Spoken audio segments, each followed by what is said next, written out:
What's going on, everybody, and welcome back. I hope you all are doing well and had a good week so far, but it is Monday once again, which means we got another brand new Tokyo Ghoul read chapter, and we are on chapter 162. The title of this week's chapter is Pomegranate in Hand, and I've been pretty excited for this week's latest chapter because last chapter's cliffhanger with the return of Furuta and then that reveal of either the cloned or rejuvenated Rize popping out of Dragon, I have a lot of questions, and I'm hoping we dive into the backstory of Furuta and Rize. But I'm already on the first page of this week's latest chapter, and I can see that we're going to dive into the unconscious Kaneki with Toka, Nishiki. I even see Hide staring at Kaneki, so are we going to stay with this the entire chapter? I am hoping we get a little bit of Furuta and Rize this chapter, but knowing Ishida, he might have just totally trolled us with that tag at the ending of last chapter, so I won't know unless we just go through this week's latest chapter, guys. So pull it up alongside with me, open up in a new tab or window, and let's just dive right into this week's latest chapter, 162, Pomegranate in Hand. So first panel, we see the CCG building with rain coming down, and then everybody just staring down at Kaneki. We have Toka, I think that's Ure, Hide, Kimi, and Nishiki. So is he... We've detected faint brainwaves from him. So yeah, he's still alive. There's no question about that. We knew he was alive. Yep, so Hide, Ure, and Toka are just looking at him, and this is Kimi basically describing the situation. Something we assume to be his cardiopulmonary system is functioning, and he seems capable of spontaneous respiration. So he's breathing spontaneously, but he's not breathing at a consistent rate. Something we assume. Recovery of the main body, but. So yeah, they still don't know the exact condition Kaneki is in right now. Let's go to the next page. Upon taking a look inside of him, we noted the presence of multiple unidentified organs. But because this entire situation is beyond the extent of our knowledge and experience, we are unable to act accordingly.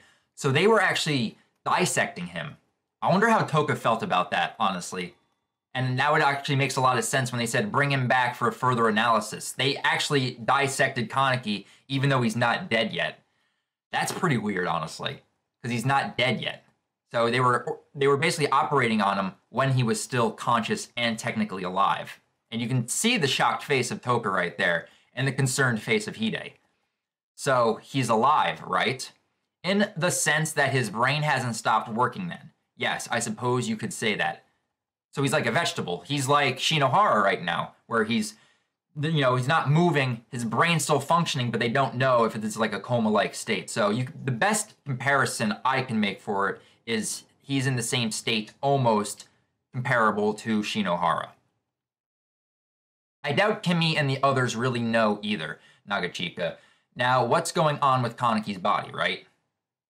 Yes.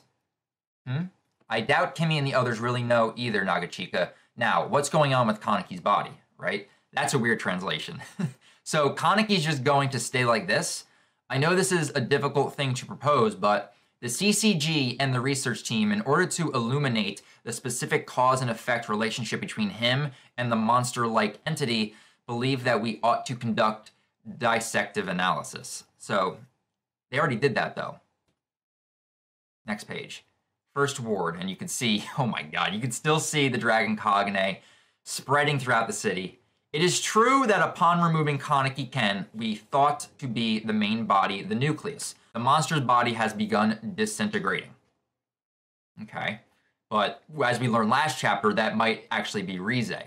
However, the monstrosities of similar type that appeared in each ward, we see the 3rd ward, the 16th ward, and the 3rd ward. Wow, just look at that. That's crazy. However, the monstrosities of similar type that appeared in each ward, while unmoving, stand as tall as they ever did. In order to improve the current situation, examining his body may well be necessary. And then Toka doesn't even know how to respond to this, which makes a lot of sense. It's like you're basically saying you want to operate on him, dissect him while he is still conscious, because he's not dead yet. Oh man, I feel so bad for Toka right now. However, I do not believe that we are yet at that stage.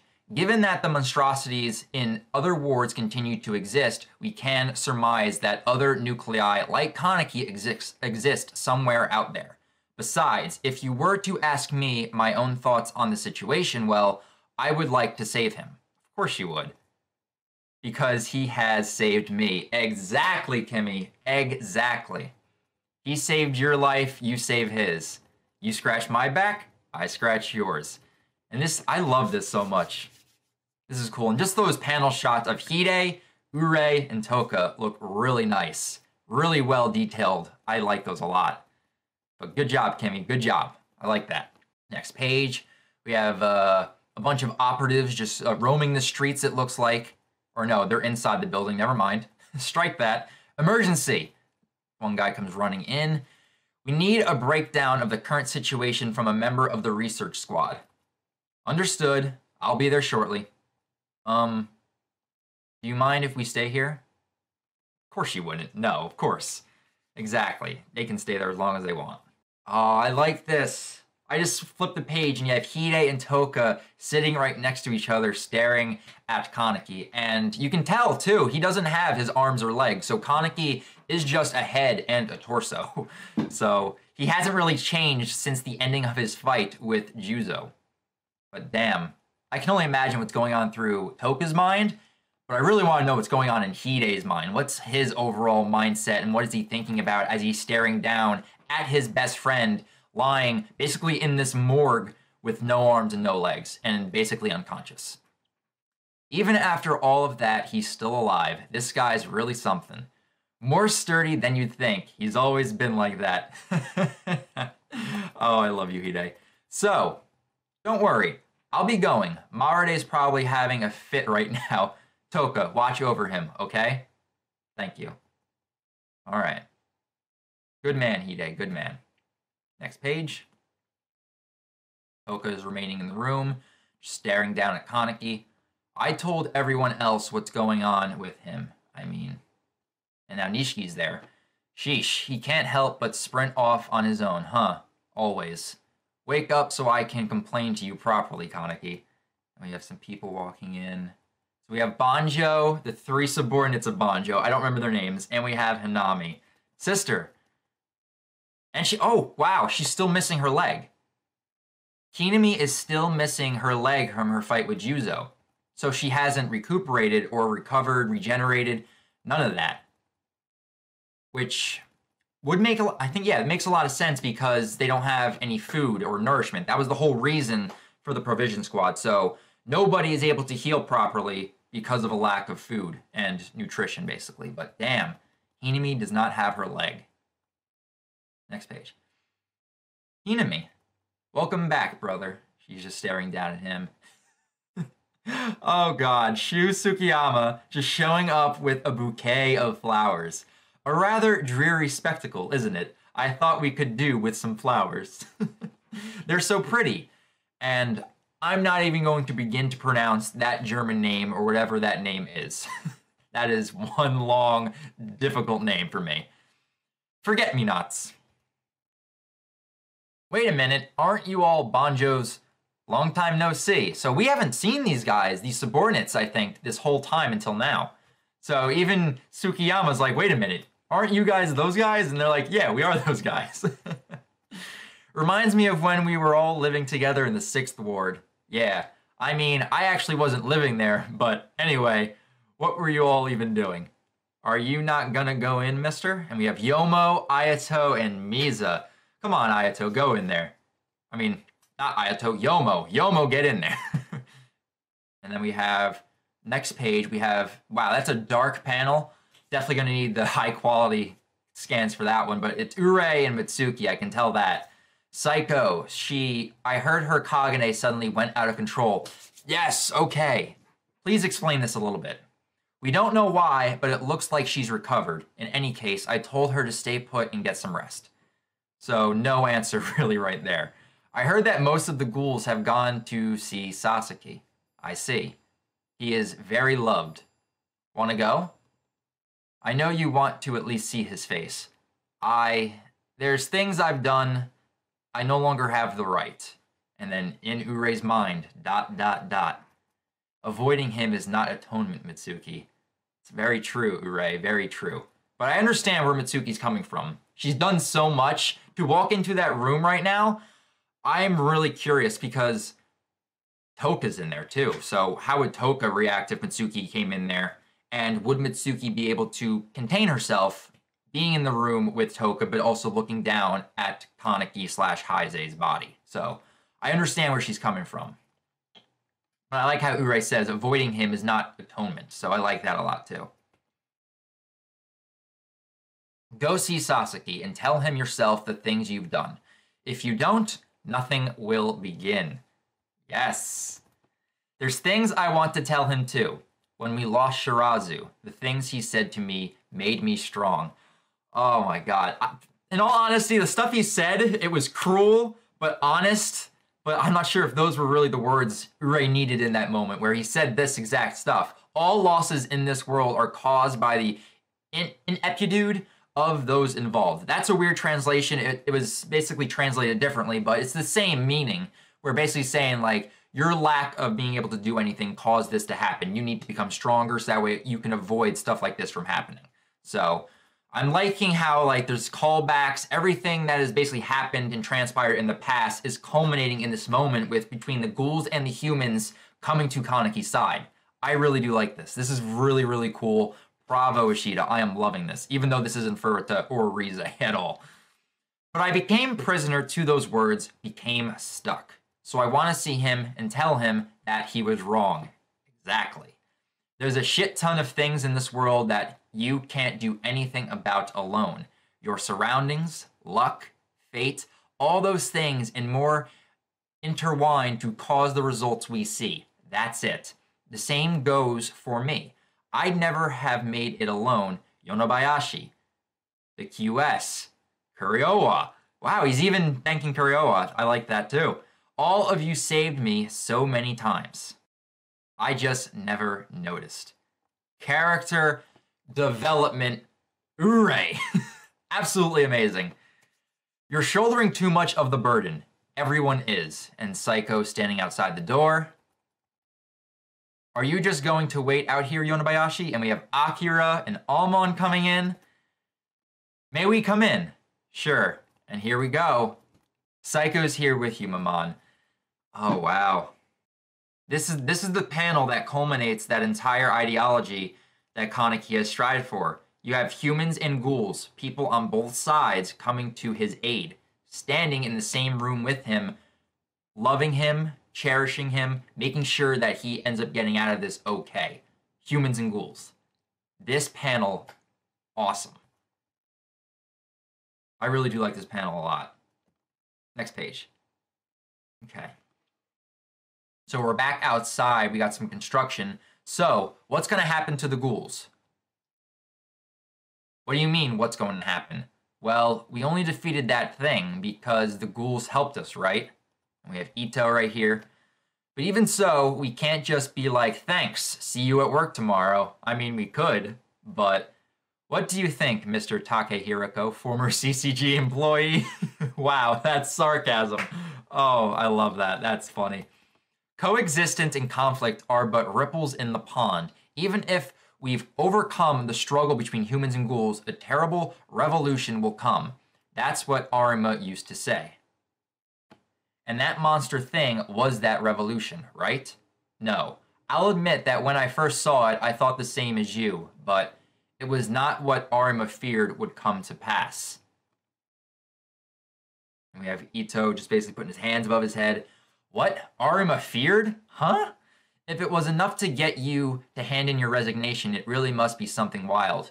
Get over the quitting thing already, Ito. I get it, but this is what Arima used to say. All humans will become ghouls. Whoa. So that is basically almost 100% confirming what happened last chapter. The humans turning into ghouls.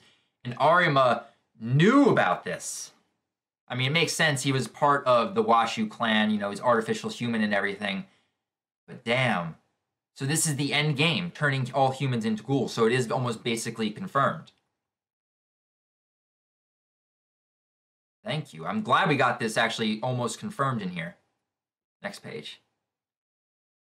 Whoa, whoa, whoa, wait a minute. We have doctors. Okay, so we're rushing to hospitals where they're taking in humans turning into ghouls, I'm guessing. He's going into spasms. Hurry. What the? Another one with the same symptoms. What in the world? We don't have enough to manage this many. So are all these people turning into ghouls right now? Next page. Oh, yes. Yes, they are. Oh, yeah. That is a human turning into a ghoul, definitely. This is cacuffication of the eyes and hardening of the skin. These are symptoms of ROS. So they're bringing even the ROS symptoms back. Oh, wow. Awesome. So, yeah, we know ROS, RC cell oversecretion syndrome. ROS. Why so many so suddenly? I don't know. So every single person exposed to like the virus or the spores just, being exploding out of the dragon Kagane are just increasing the RC cells already built within humans and just raising those levels and basically turning them into ghouls, but giving them the ROS disease because their bodies just can't handle the amount of uptake and just the increase in their RC cells. Okay. The affected are worsening far faster than they should be. I've never even heard of, much less seen, something like... Anyway, Administrator RC suppressor drugs. They'll have to just ride it out. Okay, what if that huge monster was just a bluff and its real aim was elsewhere? Oh my god. Furuta, you master planner. Wow. Basically, he is a magician. He is a showman. Furuta was basically saying, like, in typical, like, when you're ever doing a magic trick, you make people look at something else while you're trying to do something else entirely. So, Rising Up Dragon distracted everybody from Furuta's main goal and mission, which has something to do with Rize, as we learned last chapter, but we still don't know what that all entails. So, Dragon was just the misleading thing that Furuta needed to make everyone develop ROS, but then him and V Organization went to their main goal, to Rize. So this is raising so many questions. I love it. So next page, we're going away from that back to Kaneki and the gang. Everyone's in the room right now.